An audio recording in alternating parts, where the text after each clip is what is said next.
Alright. My Mega Man level is Megaman the Last Airbender, themed after the TV show. It's a mostly theming level, not supposed to be too difficult or have any difficult mechanics, mostly just to kind of follow the Airbender theme. We start off in Aang's little spherical iceberg that he encased himself, because Mega Man is supposed to be the last Airbender now. First off, we go in the water, since Aang's first encounter is the Water Tribe. Aang also starts with the tornado weapon, since he is an Airbender. And we have the shrimps and the shell enemies. And I'm trying to encourage the player to use the airbending more, since that is what you start with. You just use the basic Mega Man Buster on these guys. You can't actually kill them at all because you just knock off their shell. But if you actually use the tornado weapon, you can hit the actual robot itself and destroy the enemy completely. More enemies, more shrimps. We're introduced to the frog, who just shoots frogs at you, and they leap at you in the water. Here, we'll jump here. And here I'm trying to, again, encourage the player to use the tornado.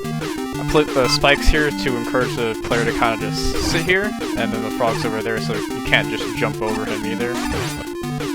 Yeah, since this is a good sweet spot for the tornado to hit the frog on that side, the spikes are here to, again, encourage the player to use the weapon I gave you at the start. Checkpoint before the boss. And first boss is Bubble Man.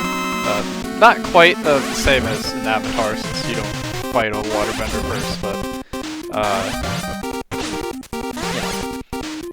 I placed the spikes up there partly to help Bubble Man, because he likes to float up, and he helps the player hit him with the air tornadoes as well. It also prevents the player from jumping too high. Bubble Man is also weak to airbending, which is why I want to encourage using the air tornado by the player at the start, and then after you kill or beat him, you get his element, which is water, which is his weapon, the bubble lead. The spike's there, and then this conveyor here is just to kind of encourage the player to not backtrack. In fact, if you try to backtrack with the teleport, it just sends you right back. And here we have a level that's kind of, again, built for the weapon that's just dropped. You have a nice safe space here to just time the shot, since bubble lead travels across the ground, so you can just stay safe here, and with good timing, you can kill these enemies. You're introduced to the shield, which again, trying to encourage the timing, and you're not safe up here, unfortunately, but you do have a bit extra range, since, well, I killed him, but with the Mega Man Buster, you can't actually hit him from up here. So again, we're trying to encourage the use of the new weapon acquired. Same idea here. Bubble lead actually stops the flame pillars from rising, which makes it easier to hit Picket Man, since you can't ordinarily shoot through the fire pillars unless you're using bubble lead. And we have additional fire enemies up there just to add a bit more pressure to the player. Finally, we're at another checkpoint before the boss. Usually, most of the level, you usually go through 2 rooms of enemies before you actually fight the boss. Yeah, die there, but that's fine. That's what the checkpoints are for. It's 4 boss battles, so I put plenty of checkpoints, since it might get a little tiring dying, because, well, I was a new Mega Man player. Testing level, I was dying fairly often, so I put the checkpoints in. There's no weapon recharge, since all the enemies all the bosses you fight are weak to the element that you just dropped, and you have more than enough weapon ammo to clear the 2 rooms of enemies, and you should have plenty left over to kill the boss, in addition to the regen here as well.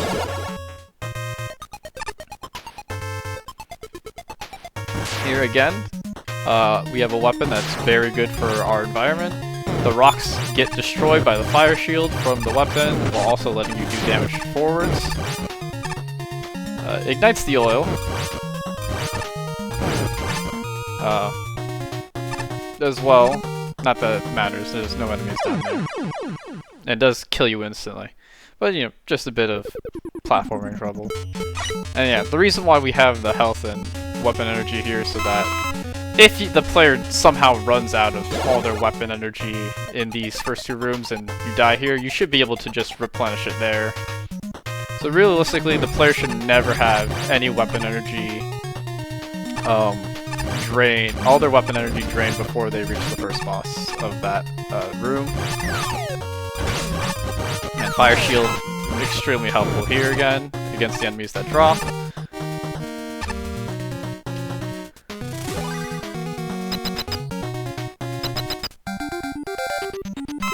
Once again, this enemy is also weak to the weapon that just dropped.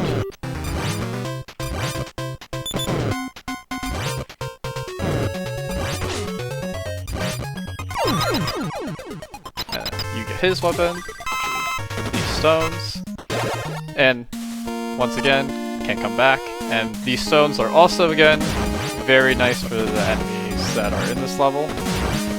Since they expand outward, you can easily hit the fans that are pulling you forward and backwards.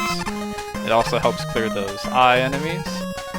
Also going to be very useful here, as it just clears all the flying boats, plus submarines. Again, really useful here, since ordinarily that enemy would be blocking and you wouldn't be able to target the fan in the back. That's causing trouble by pushing and pulling you, making it harder to dodge the flying propeller. But because you have the stones, you can kill the fan first, and the enemy is much easier to deal with. We're at the final boss, which is an airbender, technically. Not the last. So Aang's not the last airbender, but didn't feel right to just exclude one of the elements. And again, weak to rocks. Rocks are also again useful since this enemy pushes and pulls, so you can actually focus more on dodging while you activate the weapon. Even though I didn't do very well dodging. But yep, that is the entire level. I'm gonna go through a little bit through the editor, just to explain it a little better, since it's a little harder for me to explain the level as I'm playing it.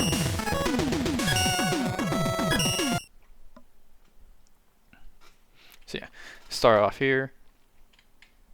And then part of the reason I included so many checkpoints was to help let the player really experiment.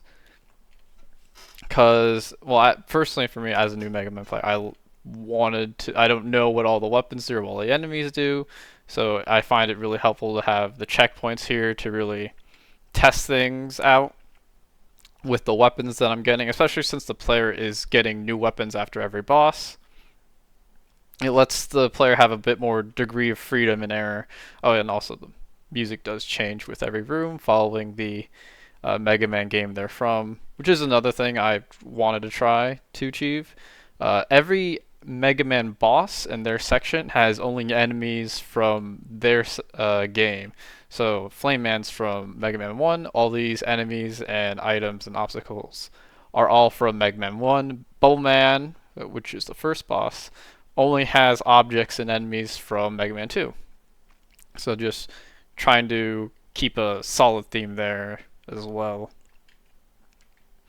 Which is also partly why I designed the last level, the air level with the ladders going up, since it was the air level, and Mega Man does let you transition, have the big area levels in some of the other games. I wanted to also experiment with that and have the player travel vertically as well. Also makes the use of the stones more encouraging, since these enemies are much harder to actually take down with the Mega Buster. And if you get hit, you're going to get sent back down, and then if you go back up the ladder, these enemies will reset. But yeah, that is Mega Man the Last Airbender.